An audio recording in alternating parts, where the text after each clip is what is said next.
குரு பிரம்மா குரு விஷ்ணு குரு தேவோ மகேஸ்வரக குரு சாட்சாத் பரபிரம்ம தஸ்மை ஸ்ரீ குருவே நமக. தேவானாஞ்ச ரிஷினாஞ்ச குரு காஞ்சன சந்நிபம் புத்தி பூதம் திரிலோகேசம் தம் நமமி ப்ரஹஸ்பதிம் வருஷத்பத் வஜாய வித்மகே கிருண்ணி ஹஸ்தாய தீமகி தன்னோ குரு பிரச்சோதயாத். இப்போ இந்த பதிவு பார்க்கக்கூடிய அனைத்து நண்பர்களும் என்ன யோசிப்பீங்க அப்படின்னாக்க, என்னம்மா எடுத்த உடனே ஏதோ மந்திரத்தை சொல்லிக்கிட்டு இருக்க, எங்கேயாச்சும் பூஜையில் உட்காந்துட்டு பேசிட்டு இருக்கியா அப்படின்னு யோசிக்கிறீங்களா? ஒன்றும் இல்லைங்க. இப்போ தலைப்பு பார்த்துருப்பீங்க, ஒரு உறவால உங்க வாழ்க்கை நிலை மாறப்போகுதுன்னு நான் போட்டிருக்கேன். என்னம்மா உறவு அது? முதல்ல உறவுக்காரங்களாலே எனக்கு பிரச்சனை தானே, நீ என்ன உறவால என் வாழ்க்கை மாறப்போகுதுன்னு போட்டிருக்க, இப்போ என்ன எல்லாரும் எடுத்த உடனே இந்த தலைப்பு போட்டுக்கிட்டே சுத்திட்டு இருக்கீங்களா அப்படின்னு ஒரு சிலர் கேட்பீங்க. அப்படி இல்லைங்க. உறவு அப்படின்னா என்ன தெரியுமா? நம்முடைய முன்னோர்கள் எதுக்காக உறவு அப்படின்னு சொல்றாங்கன்னு தெரியுமா? நம்முடைய நல்லதுக்கும் கெட்டதுக்கும் துணை நிற்க. அதாவது ஒரு விஷயம் நல்லது நடக்குது அப்படின்னாக்கா அதை இன்னும் சிறப்பாக மாத்துறதுக்கும், ஒரு விஷயம் தப்பா நடக்குது அப்படின்னாக்கா அந்த இடத்துல நமக்கு தைரியம் சொல்றதுக்கும், நமக்கு அந்த கெட்டதை நீக்கி வைக்கிறதுக்கு துணையா நிக்கிறதுக்கு மட்டும்தான். ஸோ அப்படி நல்லதுக்கும் கெட்டதுக்கும் உதவியா வரக்கூடியவர்கள் தான் உறவுக்காரங்க. இப்ப இருக்கக்கூடிய உறவுகள்ன்றது இந்த கலியுகத்துல மாறி போச்சு, அதை விட்டுடுங்க. ஆனா நான் சொல்லக்கூடிய உறவு கட்டாயம் உங்களுக்கு நல்லதை செய்யக்கூடிய உறவு. குறிப்பா உங்களுக்கு அவர் எதிரி கிரகம் தான். ஆனா உங்களுக்கு அவரால் எப்பவுமே நல்லதாங்க நடக்கும். ஏன் சொல்லனாக்கா, உங்களுடைய அதிபதி வேணா அசுரர்களின் குருவாக இருக்கலாம். ஆனா நான் சொல்லக்கூடிய உறவுங்கிறது தேவர்களுக்கெல்லாம் குரு, குருவிற்கெல்லாம் குரு, பிரகஸ்பதினு சொல்லக்கூடிய குரு பகவானால் தாங்க ரிஷபராசியுடைய வாழ்க்கை மாறப்போகுதுன்னு சொல்றேன். அது எப்படி, என்ன, இவரால் உங்க வாழ்க்கையில எந்தெந்த மாற்றங்கள் நிகழும் எல்லாத்தையும் தெளிவா தெரிஞ்சுப்போங்க. அது எப்படிமா? என்னுடைய அதிபதி சுக்கிரன், அவருடைய அமைப்புங்கிறது குரு பகவான். குரு பகவானுக்கும் சுக்கிர பகவான் தான் ஆகாதே, அவரால் எனக்கு நல்லது நடக்கு, நீ எப்படிமா சொல்ற அப்படின்னு கேட்டீங்கன்னாக்க உண்மைதான். நான் மறுக்கவே மாட்டேன். அதாவது எப்படின்னா, குரு யாருங்க? தர்மம், தியாகம், ஆன்மீகம். சுக்கிரன் சுகபோக வாழ்க்கை, செல்வம், கலை விருப்பங்களை தரக்கூடியவர். இதனால இவங்க இருவருமே சகஜமான எதிரிகள் தான். பார்வைக்கு வேணா வெளியில பார்த்தீங்கன்னா அந்த எதிர்கட்சிக்காரங்க அடிச்சுப்பாங்க. ஆனா உள்ளுக்குள்ள பார்த்தீங்கன்னாக்கா அவங்களாம் ஒத்துமையா தான் இருப்பாங்க. ஆனா நம்ம தான் நம்ம தலைவன் சொல்லுவாங்க இல்லையா, அது போலதான். சரிங்களா? ரிஷபராசிகளுக்கு குரு மோசமான கிரகமா கிடையவே கிடையாது. குருடைய பாதிப்புன்னு பார்த்தீங்கன்னாக்கா சில சமயம் உடைய சுக வாழ்வைக்கு கொஞ்சம் அப்படி தடங்களை கொடுப்பாரு. கடன் சும்மா கொஞ்சம் செலவை இழுத்து விடுவாரை தவிர்த்து, மற்றபடி குருடைய பார்வைங்கிறது 5, 7, 9ஆம் வீட்டுக்கு நல்ல இடங்கள்ல உங்க வாழ்க்கையில விழுந்துருச்சுன்னா திருமண வாழ்க்கை, பிள்ளை, கல்வி பாக்கியம் எல்லாமே வளர்ச்சி அடையும். இன்னொரு விஷயம் தெளிவா தெரிஞ்சுக்கோங்க, குரு அப்படின்னா என்னங்க? முழு சுபகிரகம், நல்லதை மட்டுமே செய்ய தெரிஞ்சவர். ஸோ இவரால எந்த காலத்திலுமே ரிஷபத்திற்கு பாதிப்பே வராது, இது வேணா உறுதி. சொல்ல போனா கடகராசிக்கு, அதாவது குருவுடைய உச்ச வீடுன்னு சொல்லக்கூடிய கடகராசிக்கு குரு பகவான் பயிற்சி ஆகிறது உங்களுக்கு அதிர்ஷ்டத்தை பெருக்கி தரக்கூடிய வாய்ப்பை தான் அதிகமா கொடுக்கும். இது மாதிரி தெளிவா தெரிஞ்சுக்கோங்க.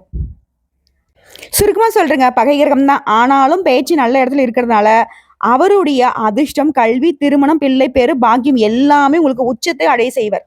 இதனால இந்த குரு பயிற்சிங்கிறது ரிஷபராசிகளுக்கு முக்கியமா பார்க்கப்படுது. இப்போ ரிஷபராசிக்கு ஒரு கேள்வி இருக்கும், நமக்கு மட்டும் ஏன்டா எப்ப பார்த்தாலும் ஏதாவது கெட்டது நடந்துகிட்டே இருக்கு, எதை செஞ்சாலும் ஏதாவது ஒரு சிக்கல் பிரச்சனை வந்துகிட்டே இருக்கு. இதுக்கு ஒரு உதாரணம் சொல்றேன், கேட்டுக்கோங்க. லாஜிக்காவே இருக்கும், நீங்க பெருசா யோசிக்கலாம் வேணாம், ஜோதிடம் தெரியணும் கூட அவசியம் கிடையாது. அசுரனுடைய குருவான சுக்கிர பகவான் தன்னுடைய வாழ்நாள் முழுவதும் பெரிய தவம் பண்ணி அசுரர்கள் சாவக்கூடாது அப்படின்னு சொல்லிட்டு சிவபெருமான்கிட்ட ஒரு வரமே வாங்கிட்டு வருவார், ஒரு மந்திரம். சரிங்களா? அந்த மந்திரத்தை இவங்களுக்காக அவர் கஷ்டப்பட்டு வாழ்நாள் முழுவதும் எல்லாத்தையும் விட்டுட்டு வாங்கிட்டு வந்தும் கூட அசுரர்களுடைய செயல்பாடுகள் இந்த சுக்கராச்சாரியருடைய தியாகத்திற்கு ஏதுவானதா இல்லை. ஸோ அதனால என்ன பண்ற, கோவத்துல இந்த மந்திரம் உங்களுக்கு பழிக்காம போகட்டும் அப்படின்னு சொல்லிட்டு இவரே வருத்தப்படுறாரு. புரியுதுங்களா உங்களுக்கு? அவரு அந்த அசுர குலத்துடைய வளர்ச்சிக்காக, நல்லதுக்காக அவ்வளோ கஷ்டப்பட்டு சாகா வரம் தரக்கூடிய மந்திரத்தை கத்துக்கிட்டு வந்தும் கூட இவங்க அதுக்கு ஒபே பண்ணலன்ட்டு தூக்கி போட்டான். அதே நிலைதான் ரிஷபத்திற்கு எப்பவுமே. வாழ்நாள் முழுவதும் இவங்க எவ்வளோ கஷ்டப்பட்டு என்ன பண்ணாலும் சரி, குடும்பத்திலையும் சரி, சுத்து வட்டாலும் சரி, என்னைக்குமே இவங்களுக்கு ஒரு நிலையான நல்ல பேர் கிடைக்கவே கிடைக்காது. இது உண்மை நினைச்சா கமெண்ட் பாக்ஸ்ல பதிவிடுங்க. இப்போ ரிஷபராசி அப்படின்னாவே 12 ராசிகள 2வது ராசி. ரிஷபம் அப்படின்னாவே நாங்க மண்ணினுடைய தன்மை சொல்லுவோம், அதாவது நிலைத்தன்மை, உறுதி, சாந்தம்னு சொல்லுவோம். இவங்களை பொறுத்த வரைக்கும் அதிபதி சுக்கிரன். இதோட இவங்களுக்கு எங்க காளை மாடு ராசி சின்னமா வந்துச்சு. உழைப்பு, சக்தி, பசி தீர்க்கக்கூடிய பொறுமை, நிலைத்தன்மை.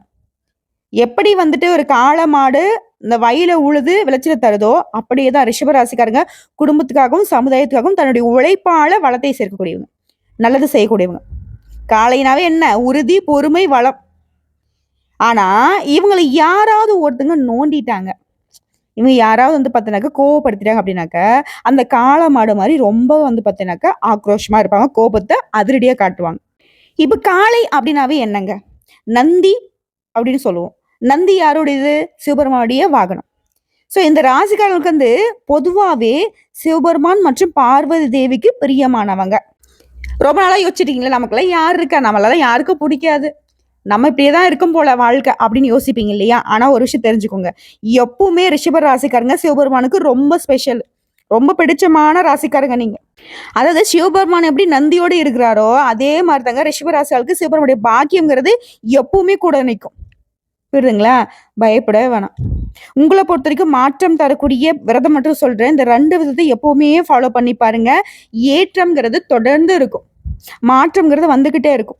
பிரதோஷம், சோமவார பூஜை இதை பண்ணிட்டீனாக்கா வாழ்க்கையில பெரிய மாற்றங்கள் வரும். இப்ப நீ எப்பேற்பட்ட சூழ்நிலை வேணா இருங்க, கடன் பிரச்சனை இருங்க, இல்ல ஏதாவது பெரிய இக்கட்டான சூழ்நிலை மாட்டிக்கிட்டு இருங்க, இதை வந்து சிவபெருமானு கிட்ட ஒப்படைச்சிருங்க. உங்களுடைய பிரச்சனை என்ன வேணா இருக்கட்டும், வெளியே சொல்ல முடியாத பிரச்சனை கூட இருக்கட்டும், தலை போகக்கூடிய ஆபத்தா வேணா இருக்கட்டும், சிவபெருமான் கிட்ட போயிட்டு, சிவபெருமானே நீயே துணை, ஓம் நமக் சிவாய, என்னுடைய கஷ்டம் நஷ்டம் உனக்கு தெரியாம கிடையாது, ஏன் என்னுடைய வாழ்க்கை இப்படி மாறிச்சு, உன்னோட பிள்ளை தான் நான், உனக்கு தெரிஞ்சோ தெரியாமல நான் அதை தப்பு பண்ணியிருக்கேனா, உன்னுடைய தயவுதாட்சணில் நீதி நேர்மையை கடைபிடிச்சிக்கிட்டு எல்லாரும் நல்லா இருக்குன்ற ஒரு அமைப்புல தான் நான் வந்து பயணம் பண்ணிக்கிட்டு இருக்கேன், எனக்கு ஏன் இவ்வளவு கஷ்டம் கொடுத்தா, அது நீ ஏன் வந்து சரி பண்ணி கொடு அப்படின்னு ஒப்படைச்சிருங்க. இது வந்து முக்கியமா இதை நீங்க செஞ்சே ஆகணும். ரிஷபத்திற்கு மாற்றம் வரும்னாக்கா போய் சிவபெருமான் கிட்ட உங்க வாழ்க்கை ஒப்படைச்சிருங்க, மத்த அவர் பார்த்துப்பார். சிவன் சொத்து குலநாசம்னு சொல்றான், சும்மா கிடையாது. சிவபெருமான் கிட்ட உங்க வாழ்க்கையை ஒப்படைச்சிட்டாக்கா அது அவருடைய சொத்து. ஓகேங்களா? உங்க வாழ்க்கையை எப்படி காப்பாற்றணும் அவருக்கு தெரியும். உங்களை வந்துட்டு அழிக்கணும்னு நினைக்கிறாங்களா, அதை அவர் பார்த்துப்பாரு. ஆனா முழு மனதோட முழு பக்தியோட மனசை வந்துட்டு சாந்தமா வச்சுக்கோங்க, சிவபெருமான் கிட்ட உங்களுடைய கோரிக்கையை வைங்க, எல்லாமே சரியாயிடும். பெருசா பாதிப்பே கிடையாது. சும்மா கொஞ்சம் நாள்ல படிப்படியா எல்லா பிரச்சனையும் சரியா போயிடும். ஸோ இது வந்து பொதுவா நீங்க வந்து வழிபாடு செய்ய வேண்டிய தெய்வத்தை நான் சொல்லிட்டேன். இந்த குரு பயிற்சிங்கிறது ரிஷபராசியோட வாழ்க்கையில, ரிஷபம் அப்படின்னாவே இந்த ராசியை பொறுத்திருக்கும் நிறைய பேர் இருப்பீங்க. உலகத்துல எங்கெங்கெல்லாம் வாழ்ந்துட்டு இருப்பீங்க. ஆண்களா இருக்கலாம், பெண்களா இருக்கலாம், வயதானவர்களா இருக்கலாம், இல்ல குழந்தைகளா இருக்கலாம், இல்ல வந்து திருமணம் ஆகாதவங்களா இருக்கலாம், திருமணம் ஆனவங்களா இருக்கலாம், என்ன வேலை வேணா செய்யலாம், அரசியல் இருக்கலாம், அதிகாரத்துல இருக்கலாம், இப்படி எந்த துறைகள்ல இருந்தாலும் சரி. உங்களுக்கு ஒரு விஷயம் சொல்றேன், கேட்டுக்கோங்க. இந்த குரு பயிற்சிங்கிறது அக்டோபர் மாதம் 18ஆம் தேதி கடகராசிக்குள்ள நுழையிறார். திருமண வாழ்க்கை, உத்தியோகம், பணவரவு, குடும்பம், ஆரோக்கியம், இது எல்லாத்திலுமே ரிஷபராசிகளுக்கு மேன்மை உண்டாக்க போகுது. ஜோதிடத்துல குரு பகவான் வந்து ஞானம், செல்வம், ஆனந்தம், திருமணம், பிள்ளை பேரு, உயர்வை தரக்கூடிய கிரகமா பார்க்கப்படுறாரு. ஸோ இவரால இந்த விஷயங்கள் எல்லாமே ரிஷபத்திற்கு சிறப்பா மாறும். இப்போ உங்க ஜாதக கட்டம் இருந்தா எடுத்துக்கோங்க. ரிஷபராசிக்கு லக்ன கட்டம் எங்க இருக்குன்னு பாருங்க. இது நான் பொதுவா சொல்றேன். 12 ராசிகள்ல 2ஆம் வீடு ரிஷபம். ஆனா ரிஷபத்திற்கு கணக்கிட்டாக்க ரிஷபத்திற்கு வந்து ரிஷபராசி தான் முதல் வீடு. ஸோ அதுல இருந்து கணக்கிடுறப்ப கடகராசிங்கிறது 3ஆம் வீடு. ஓகேங்களா? ஸோ 3ஆம் வீடு அப்படின்னாக்க எதை குறிக்கும் அப்படின்னாக்க தைரியம், தம்பி தங்கை இவனுடைய ஆதரவு, பயணங்கள், தொடர்புகள், புதிய திறன்கள், எழுத்து, மீடியா, கலை, வணிக முயற்சிகள், இதெல்லாம் குறிக்கூடிய இடம். குரு அங்க வந்துட்டாரு அப்படின்னாக்க இந்த மாதிரியான விஷயங்கள்ல சிறப்பான வளர்ச்சி கிடைக்கும். ஸோ ரிஷபராசியோட வாழ்க்கை நிலை, முதல் விஷயம் திருமண வாழ்க்கை. திருமணம் ஆனவங்களுக்கு குடும்ப உறவுகள் இனிமையா இருக்கும். துணைவருடன் பழைய மனக்கசப்புகள் விலகும். குழந்தைகளுடைய வளர்ச்சியில நல்ல முன்னேற்றம் இருக்கும். திருமணம் ஆகாதவங்களுக்கு திருமண யோகம் விரைவில் வந்து சேரும். அதற்கான வாய்ப்புகள் அதிகம், முயற்சி பண்ணுங்க. இது உத்தியோகத்துல இருக்கீங்க, இல்ல தொழில் இருக்கீங்க. இப்போ முதல்ல உத்தியோகங்க, உங்களுக்கான அங்கீகாரம் கிடைக்கும். தனியார் துறையா இருக்கட்டும், அரசாங்கத்துறையா இருக்கட்டும், மேல் அதிகாரிகிட்ட பாராட்டு கிடைக்கும். சிலருக்கு வெளிநாட்டுல வேலை கிடைக்கும். வெளிநாட்டுக்கு போகக்கூடிய பயண வாய்ப்புகள் உருவாகும். புதிய நிறைய விஷயங்கள், அதாவது திறன்கள் அப்படின்னு சொல்லுவோம் இல்லையா, ஸ்கில்ஸ், அதெல்லாம் கற்றுக்கொள்ளக்கூடிய வாய்ப்பு உண்டு. பதவி உயர்வு கிடைக்கும், சம்பள உயர்வு கிடைக்கும். உங்களுடைய நிலையில உயர்வு உண்டுங்க. ஒரு ஸ்டெப் கட்டாயம் மேலே போவீங்க. அதே போல பணவரவு, சுய முயற்சி மூலமாக நல்ல வருமானம் வரும். வணிகம் செய்யறீங்களா, புதிய ஒப்பந்தங்கள், அதே போல கூட்டு தொழில சிறப்பா இருக்கும். சிறிய முதலீடுகள் கூட பெரிய லாபத்தை கொண்டு வந்து சேர்க்கும். அதற்கான வாய்ப்பு இருக்கு. குடும்பத்திலுமே நிதி உதவி கிடைக்கும். அடுத்த ஆரோக்கியம் ரொம்ப முக்கியம் இல்லையா? முந்தைய காலத்துல இருந்த சின்ன சின்ன ஆரோக்கிய குறைபாடுகள் கூட இப்ப விலக போகுது. உடல் சுறுசுறுப்பு கூடும். இதனால அதிகமான வேலைப்பளு காரணமா சோர்வு வந்தாலும் அதற்கு தகுந்த மாதிரி ஓய்வும் கிடைக்கும். ஓய்வு கிடைக்கல அப்படின்னாலே நீ ஓய்வுக்கு முக்கியத்துவம் கொடுத்தே ஆகணும். உடல் ஆரோக்கியத்துல கொஞ்சம் அக்கறை தேவை. இது எடுத்து குடும்பம் மட்டும் உடன்பிறப்புகள் பாத்துலாமா? சகோதர சகோதரிகள் கிட்ட நல்ல உறவு வளரும். நீண்ட நாளுக்கு அப்புறமா பிரிஞ்சிருந்த உறவுகள் எல்லாமே இப்ப தொடர்புல வருவாங்க. ஒரு கல்யாணம், காது குத்துன்னு சுப நிகழ்ச்சிகள்ல ஒண்ணு சேர போறீங்க. குடும்பத்துல நிறைய விஷயங்களை வாங்க போறீங்க. புதுசா வண்டி வாங்குறது, வாகனம் வாங்குறது, வீடை மாத்தி அமைக்கிறது, புதுசா வீடு வாங்குறது, சொத்து வாங்குறது, இது எல்லாமே குடும்பத்துல சிறப்பா சாத்தியமாக போகுது. குடும்பத்திலேயே நிறைய விஷயங்கள் மேன்மை கொடுக்குது. குடும்பத்துடைய வளர்ச்சிங்கிறது ஒட்டு மொத்தமா அந்த குரு பயிற்சியால வளர போகுது. திருமணம் ஆகாதவங்களுக்கு நான் ஒரு சில விஷயங்களை சொல்றேன், நோட் பண்ணிக்கோங்க. நல்ல வரன் கிடைக்கும். எந்த மாதிரி நல்ல வரன் அப்படின்னாக்க, நல்ல குடும்பத்தை சேர்ந்த, நல்ல மனசு கொண்ட, குடும்பத்தை தட்டி காப்பாற்றக்கூடிய, குடும்பத்துடைய நல்லது கெட்டத்துக்கு பங்கெடுத்துக்கூடிய ஒரு நல்ல வாழ்க்கை துணை உங்க வாழ்க்கையில நுழைய போறாங்க. இது ஆண்களுக்கும் பொருந்தும், பெண்களுக்கும் பொருந்தும். அதே போல திருமணம் ஆனவங்களுக்கு தம்பதியிடையே ஒற்றுமை பலப்படும், பாசம் அதிகமாகும், குழந்தை பேரு சாத்தியம் வலுப்படும். குழந்தை பேர் ரொம்ப நாள் திருமணம் ஆயிடுச்சுமா, எங்க போனாலும், எந்த டாக்டர் பார்த்தாலும், என்ன பரிகாரம் பண்ணாலும், எந்த கோயிலுக்கு போனாலும் வழி இல்லைன்னு சொல்றீங்களா? இந்த குரு பகவானுடைய பயிற்சிங்கிறது உங்களுக்கு இதற்கான வாய்ப்பை சாத்தியப்படுத்தும். ஓகேங்களா? மனசை தளர விடாதீங்க. அதே போல பழைய சண்டை, சச்சரவு, மன அழுத்தம் எல்லாமே விலக போகுது. இல்ல நீ வேணா, நான் வேணா, நீ என்ன, நான் என்ன, நீ பெருசு, நான் பெருசு, இப்படி கணவன் மனைவி உறவு சண்டை சச்சரவு போனாலும் சரி, காதல் உறவுக்கும் இது பொருத்தமாகுங்க. பிரேக்கப் ஆயிடுச்சு, நீங்க கூட ஒரு சின்ன சந்திப்பின் காரணமா, அதே போல டிவோர்ஸ் ஆயிடுச்சு, நீங்க கூட சின்ன சந்திப்பின் காரணமா திரும்பவும் ஒன்றிணைந்து பழைய எந்த ஒரு கெட்ட விஷயத்தையும் விலக்கி வச்சுட்டு புதுசா வாழ்க்கை தொடங்கக்கூடிய வாய்ப்பு கூட சாத்தியமே. இதோட உத்தியோகம் மற்றும் தொழிலை பத்தி சொன்னா, இதை வேலையில இருக்கிறவங்களுக்கு பார்த்தாக்கா பதவி உறவு, சம்பள உறவு, மேலதிக பாராட்டு கிடைக்கும் சொன்னேன். வேலையே இல்லை, நாங்க என்ன பண்ணட்டும்? புதிய வேலை வாய்ப்பு கிடைக்கும். அரசு தேர்வா இருக்கட்டும், முயற்சி பண்ணுங்க, அரசாங்க வேலை நிச்சயமா கிடைக்கும். அதே போல தனியார் வேலை, நீ எதிர்பார்த்த சலுகைகள் சேரும். அரசு வேலைக்கு தயாரா இருக்கீங்களா? குருவுடைய கிருபையினால தேர்வுகள்ல வெற்றி பெறக்கூடிய வாய்ப்பு அதிகம். இது பெண்களுக்கு வீட்டு தலைவர்களா இருக்கீங்களா? உத்தியோகத்துல சேரக்கூடிய வாய்ப்பு அதிகம். வேலை பார்த்துட்டு இருக்கவங்களுக்கு உங்களுக்கான மதிப்பு, மரியாதை, ஊக்கம், பாராட்டு எல்லாமே கிடைக்க போகுது. இந்த சொந்த தொழிலே பார்த்தீங்கன்னாக்கா, குறிப்பா விவசாயிகளுக்கு சொல்ற கேட்டுக்கோங்க. தொழில் செய்யறவங்களுக்கு புதிய ஒப்பந்தங்கள், வியாபாரம் விரிவாகும். பண்ணை விவசாயத்துல எதிர்பார்த்த லாபம் கிடைக்கும். இயற்கை சவால்கள் இருந்தாலும் இறுதியில நல்ல பலன் கிடைக்கும். சிறிய அளவிலான முயற்சிகள் கூட உங்களுக்கு பெரிய வெற்றியாக மாறும். குடும்பத்துல ஆதரவு அதிகமாகுது. உடன்பிறப்புகள் கிட்ட நல்ல உறவு இருக்குது. பழைய சண்டை சச்சரவுலாம் மறைய போகுது. குடும்ப தலைவர்களுக்கு மதிப்பு, கௌரவம் உயரப்போகுது. இதை எடுத்து மாணவர்களுக்கு படிப்பு விஷயத்தை பொறுத்திருக்கோம். படிப்புல இருந்த சோர்வு நீங்குது. புதிய பாடங்கள் ஈஸியா புரியும். போட்டித் தேர்வுகள்ல வெற்றி அடைவதற்கான வாய்ப்புகள் அதிகம். வெளிநாட்டுக்கு கல்விக்காக போறீங்களா? அதற்கான வாய்ப்புகள் இப்ப சாத்தியமே. இதுவே நான் கூலி வேலை செய்யறேம்மா, இது வரைக்கும் நீ சொன்னதெல்லாம் பெரிய பெரிய ஆட்களுக்கு சொல்லிட்டு இருக்க. நான் ஒரு கூலி தொழிலாளி. அன்றாட வேலை தேடுறவங்களுக்கு கூட வேலை பற்றாக்குறை குறையும். வாரத்துக்கு 2 நாள் வேலை கிடைச்சாலும் பெருசுமா, அதை வச்சுதான் இதை ஊட்டிட்டு இருக்கேன். இனி நிலையான வருமானத்துக்கு வழி பிறக்கும். கூலி உயரும். கூடுதல் வேலை வாய்ப்பு உருவாகும். தொழிலாளர் சங்கத்துல உங்களுக்கு குரல் ஒலிக்கும். ஆதரவு பெருகும். இதுல ஆரோக்கியத்தை பார்க்குங்க. முன்னால இருந்த உடல் பிரச்சனைகள் மெதுவா சரியாகும். மன அழுத்தம் குறையும். உடல் சக்தி அதிகமாகும். வயசானவங்களுக்கு மூட்டு வலி, சுவாசம், ரத்த அழுத்தம் இது மாதிரி எல்லாமே இப்ப சீராகும். சீரான உணவு, பிரார்த்தனை ரொம்ப அவசியம். யோகா பண்ணுங்க, நடைப்பயிற்சி பண்ணுங்க, சின்னதா ஒரு எக்ஸசைஸ், புரியுதுங்களா? அதே போல பணவரவு. முன்னாடி சொல்லிட்டு ரிஷபத்துக்கு பொறுத்த வரைக்கும் அவங்க தலையில் எழுதிக்கூடிய விஷயம் என்ன தெரியுமா? வாழ்நாள் முழுவதும் சுயமா உழைச்சா மட்டும்தான் உயர்வு. யாரும் இவங்களுக்கு 10 பைசா கொடுத்துவதற்கு ஆளே கிடையாது, புரியுதுங்களா? இப்போ சிவபெருமான் எடுத்துக்கோங்க. சிவபெருமானுடைய செல்ல பிள்ளைகள் நீங்க.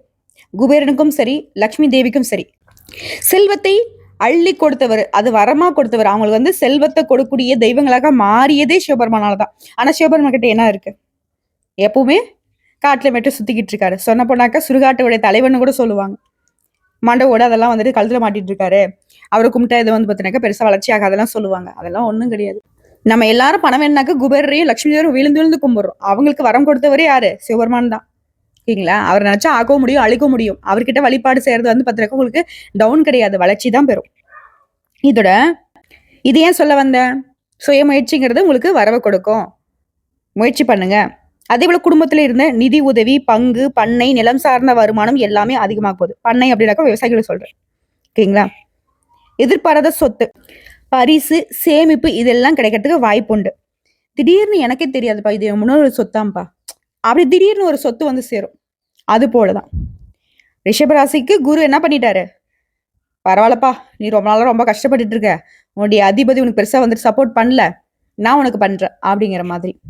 அப்போ இந்த குரு பகவானுடைய பேச்சுங்கிறது உங்களுக்கு நல்லது செய்யறப்போ நம்முடைய அதிபதி என்ன பண்றாரு அப்படின்னா, அவன் என்ன உனக்கு நல்லது பண்றது, அவனோட பல மடங்கு நான் உனக்கு நல்லது தரேன் அப்படிங்கிற மாதிரி சுக்கிர பகவானும் உங்களுக்கு நிறைய விஷயங்கள்ல அதிர்ஷ்டங்களை அள்ளி கொடுக்க போறார். சோ குருவும் உங்களுக்கு வந்து ரொம்ப பிளஸ்ங்க. அசுரனுடைய குருவும் தேவருடைய குருவும் மாத்தி மாத்தி போட்டி போட்டு ரிஷபத்துடைய வாழ்க்கையை சீர் பண்ணிட்டு வர போறாங்க, சிறப்பா மாத்த போறாங்க, வாழ்க்கை வளமா மாற போகுது. நீங்க வந்து உச்சபட்ச அதிர்ஷ்டத்துடைய உச்சிக்கே போக போறீங்க. அடுத்த வீடு மட்டும் சொத்துங்க. வீட்டுல மகிழ்ச்சி தங்கும், வீட்டுக்குள்ள அமைதி இருக்கும், சொத்து சம்பந்தப்பட்ட வெற்றிக்கு உங்களுக்கு வாய்ப்பு அதிகம். வீடு வாங்குறது, வீடை வந்துட்டு சீர் செய்யறது இதெல்லாம் வந்து சாத்தியப்படும். இதோட எச்சரிக்கையா இருக்க வேண்டிய விஷயங்கள் ஒரு சிலது இருக்கு. இதை நோட் பண்ணி கூட வச்சுக்கோங்க. யார்கிட்டயுமே அதிகமான எதிர்பார்ப்பு வைக்க கூடாது. இது உங்களுக்கு மன அழுத்தத்தை கொடுத்துரும். யாரையும் நம்பாதீங்க. அதே போல உறவுகள் கிட்ட ரொம்ப எச்சரிக்கையா இருங்க. உங்களை தப்பா புரிஞ்சுப்பாங்க, உங்களை தப்பா வழிநடத்துவாங்க, உங்களை எப்படி காலி பண்றது மட்டுமே அவங்களுடைய நோக்கம். பாக்குறதுக்கு என்ன வந்து பாத்தீங்கன்னா நாக்குல தேனை தடவிட்டு பேசுவாங்க, உள்ளுக்குள்ள எல்லாம் விஷயம். சொந்தம்னாவே ரிஷபத்திற்கு இப்போ வந்து பாத்தீங்கன்னாக்க எதிரிகள் தான். முடிவு பண்ணிக்கோங்க. வராங்களா, உபசரிங்க, பாத்துக்கோங்க, செய்யுங்க. ஆனா அவங்களுக்காக போயிட்டு அதை பண்ற இதை பண்றேன்னு போனீங்கன்னாக்க உங்க தலை தப்பாது. திரும்ப சொல்றேன், உறவுகள் கிட்ட ரொம்ப எச்சரிக்கையா இருங்க. அதே போல பண லாபம் வந்தாலும் செலவும் கூடவே வரும். கடன் வாங்குறது, மற்றவங்களுக்கு வந்து பார்த்தீங்கன்னாக்க சலுகை கொடுக்கறது, இதெல்லாம் மாத்திக்கோங்க. சரியா கையாளுங்க. பணம் வந்துச்சா, லாபம் வந்துச்சா, அது எப்படி முதலீடு பண்ணணும், எப்படி வந்துட்டு சொல்லப்போனா நீங்க உங்க கையில பணம் இருக்கிறத வந்து வீட்லயே கூட மறைச்சுக்கோங்க, தப்பே கிடையாது. ஆனா அந்த பணத்தை நீங்க சரியா கையாள தெரிஞ்சிருக்கணும். உடல் சோர்வு, தூக்கமின்மை, சளி தொல்லை இதெல்லாம் வரதுக்கு வாய்ப்பு இருக்கு. இதெல்லாம் ஆரோக்கியத்திலுமே அக்கறை வச்சுக்கோங்க. இது மட்டும் தாங்க உங்களுக்கு எச்சரிக்கை நான் சொல்றேன். மத்தபடி ஒரு பிரச்சனையும் கிடையாது. இருக்கக்கூடிய ஒட்டுமொத்த பிரச்சனையுமே குருவால சரியாக போகுது. இதுல வயதானவர்களுக்கு மன அமைதி கூடும். ஆரோக்கியத்துல சின்ன சின்ன இந்த சளி தொல்லை, சோறு வர்றது இதெல்லாம் வருங்க. குருவுடைய கிருபையினால அதுவுமே வந்து பெருசா பிரச்சனை கொடுக்காது, சரியாகிடும். இதை எடுத்து ரிஷபராசி அரசியல் துறை இருக்கிறவங்களுக்கு மக்கள் ஆதரவு அதிகமாகும், எதிரிகள் குறைவாங்க, சமூக மரியாதை, மதிப்பு, பதவி உயர்வுலாம் வரதுக்கு வாய்ப்புகள் அதிகம். புதிய கூட்டணி, நட்பு வட்டம் இதெல்லாம் அரசியல் துறையில் இருக்கிறவங்களுக்கு லாபத்துக்கு உதவி செய்யும். இதே டீச்சரா இருக்கீங்க அப்படின்னாக்க, குரு அப்படின்னாக்க கல்விக்காரகனா, இப்ப அறிவை பகிரக்கூடிய துறையில இருக்கிறவங்களுக்கு மதிப்பு, கௌரவம் உயரும். அதாவது கல்வித்துறையில புதிய பொறுப்பு, விருதுகள், கௌரவம் கிடைக்கும். அடுத்ததா குடும்ப தலைவனுக்கு, குடும்பத்துல சுமைகள் இருந்தாலும் சமநிலையோட அதை வந்து ஹேண்டில் பண்ணிடுவீங்க. கடன் பிரச்சனை குறைய ஆரம்பிக்கும். வீடு, சொத்து சம்பந்தப்பட்ட நல்ல செய்திகள் வரும். இப்போ பொதுவா ஆண்களுக்கு சொல்றேன், வேலை பளு இருக்கும், அங்கீகாரம் கிடைக்கும், புதிய வருமானம் கிடைக்கும். திருமண வயது ஆனவளுக்கு நல்ல முயற்சிகள், நல்ல வாழ்க்கை துணை அமையும். பெண்களுக்கு வேலை பாக்குறீங்களா, பதவி உயர்வு கிடைக்கும், சேலரி வந்து உயர்வாகும், அதாவது சம்பள உயர்வு கிடைக்கும், குடும்ப வாழ்க்கை சீரா அமையும். கலை, அழகு, கைவினை சார்ந்த தொழில்கள் இருக்கவங்களுக்கு நல்ல முன்னேற்றம். அது தொழில் செய்யக்கூடிய பெண்மணிகளுக்கு சிறப்பா இருப்பீங்க. இது போட்டித் தேர்வு, அரசாங்க வேலை தான் என்னுடைய கனவுன்னு நினைக்கிறீங்களா, குரு பகவானா கல்விக்காரகன், நல்ல கான்சென்ட்ரேஷனோட போக்கஸோட நல்ல உயர்வை பார்க்க போறீங்க. அரசு வேலையா, காம்படிட்டிவ் எக்ஸாமா, வெற்றி கிடைக்கக்கூடிய வாய்ப்புகள் பிரகாசமா இருக்கு. முயற்சி பண்ணுங்க. வேலை கிடைக்குது இல்லை, இப்ப திருமணம் தான் வந்து ரொம்ப பிரச்சனையா இருக்கு. திருமணம் தள்ளி போனவங்களுக்கு நல்ல செய்திகள் வரும். பொருத்தமான லைஃப் பார்ட்னர் கிடைப்பாங்க. புதுசு திருமணமானவங்களுக்கு குடும்ப பாசம், அண்டர்ஸ்டாண்டிங் எல்லாம் உயர போகுது. பிள்ளை பாக்கியம் காத்துட்டு இருக்கீங்களா, நல்ல வாய்ப்பு கிடைக்கும். குழந்தைகளுடைய கல்வி, ஆரோக்கியம் சீரா இருக்கும். பிள்ளைகள் விஷயத்துல சிறப்பா இருப்பீங்க. அதே போல நிலம், வீடு சம்பந்தப்பட்ட சிக்கல்கள் குறையும், சொத்து வாங்குவீங்க, புதுசா வீடு கட்டக்கூடிய வாய்ப்பு அமையும். நீண்ட நாட்களாக விருப்பமான தனி வீடு கிடைக்கும். குடும்ப சூழல் பொறுத்துக்கு சண்டை, சச்சரவு எல்லாமே மறையுது. பெரியவங்களுடைய ஆசீர்வாதத்துல நல்ல நிகழ்வுகள் வீட்டுல நடக்கும். நட்பு வட்டம், நல்ல நண்பர்கள் லைஃபுக்கு வந்து பார்த்தீங்கன்னாக்கா ஒரு பாசிட்டிவான சப்போர்ட் தருவாங்க. பழைய விரிசல்கள் மாறும். சிலர் வந்து பொறாமையால தீங்கு செய்யறதுக்கு வருவாங்க, கவனமா இருக்கணும். ரிஷப ராசிக்கும் நட்புக்கும் என்னைக்கு செட் ஆகாதுங்க. நான் வந்து எழுதி வேணா கொடுக்குறேன். நீங்க என்னதான் வந்து உறவு ஆஹா ஓஹோ நீங்க பேசிட்டு போலாம். நட்பால மட்டுமே நாசமா போனது பெரும்பாலும் ரிஷபராசி. இது உண்மை நினைச்சா கமெண்ட் பாக்ஸ்ல பதிவிடுங்க. என்னைக்குமே உங்களுக்கு கை கொடுக்காதுங்க.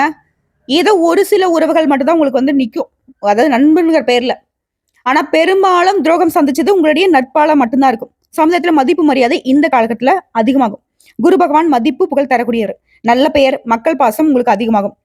சொத்து சேரக்கூடிய வாய்ப்பு, தங்க நகை, வண்டி, வாகனம் வாங்கக்கூடிய நிலை இருக்கு. சுக வாழ்க்கை மேம்படுது. ஸோ இப்படி அதிர்ஷ்டம் தரக்கூடிய குரு பகவானுக்கு நீங்க செய்ய வேண்டிய ஒரு சில பரிகாரங்கள் மற்றும் அதிர்ஷ்ட வழிபாடுகள் சொல்றேங்க, நோட் பண்ணிக்கோங்க. வியாழக்கிழமையில கட்டாயம் நீங்க மஞ்சள் நிற உடைகளை பயன்படுத்துங்க. மஞ்சள் நிறம் இல்ல அப்படின்னாக்க மஞ்சள் நிற பொருட்கள் ஏதாவது கூட வச்சுக்கோங்க. அதே போல நீங்க அனுதினமும் சொல்ல வேண்டிய மந்திரம் ஓம் பிரீம் பிருகஸ்பதேய நமக. இந்த மந்திரத்தை என்னால் சொல்ல முடியாதுமா, என்ன பண்ணட்டும்? ஓம் குரு பகவானே போற்றி போற்றி 108 முறை சொல்லுங்க. இது அனுதினமும் சொல்ல முடியலையா, வியாழக்கிழமைகள்லயாவது கட்டாயம் சொல்லணும். இதோட கோயில்களுக்கு மஞ்சள் நிற மலர்கள், கடலை பருப்பு, வாழைப்பழம், இதெல்லாம் விநாயகர் கோயில் இல்ல ஏதாவது உங்களுக்கு பக்கத்துல இருக்கக்கூடிய கோயில்களுக்கு நீங்க தானம் கொடுக்கலாம். அதே போல ஆசான்கள், பெற்றோர்கள், மூத்தவங்க கிட்ட ஆசீர்வாதம் பெறுங்க. அனுதினம் விழுந்தலுங்க, ஒன்றும் பிரச்சனை கிடையாது. குருவை பொறுத்த வரைக்கும் குருவாக நமக்கு வழிகாட்டி நம்மளை வழிபாடு செய்தாலே குருவுடைய அருள் பரிபூர்ணமா கிடைக்கும்.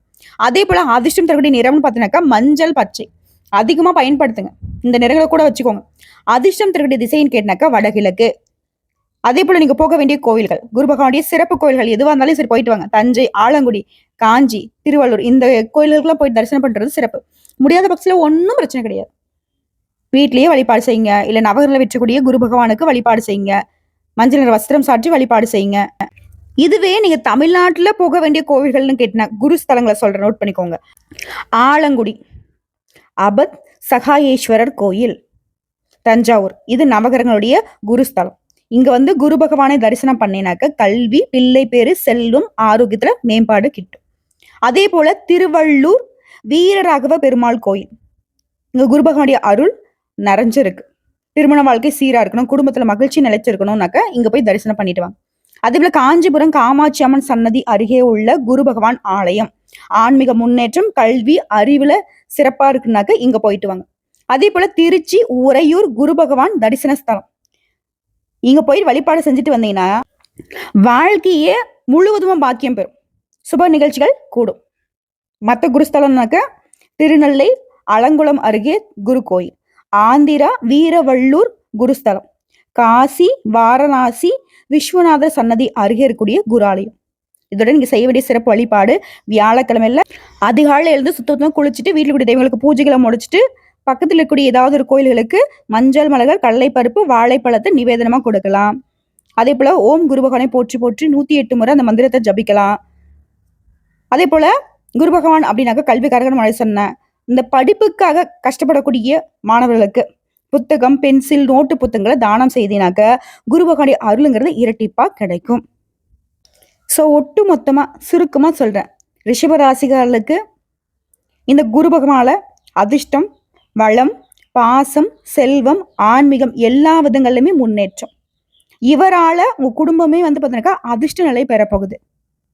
ரிஷபம் அப்படின்னாவே மற்றவர்களுக்கு ஏளனமா தெரிஞ்ச நீங்க மற்றவங்க அண்ணாந்து பார்க்கக்கூடிய அளவுக்கு உயர்வை எட்ட போறீங்க, உயர்வாக வாழ போறீங்க. நினைச்சது எல்லாமே நடக்கும், நடக்கிறது எல்லாமே நீ நினைச்சதாவே இருக்கும்.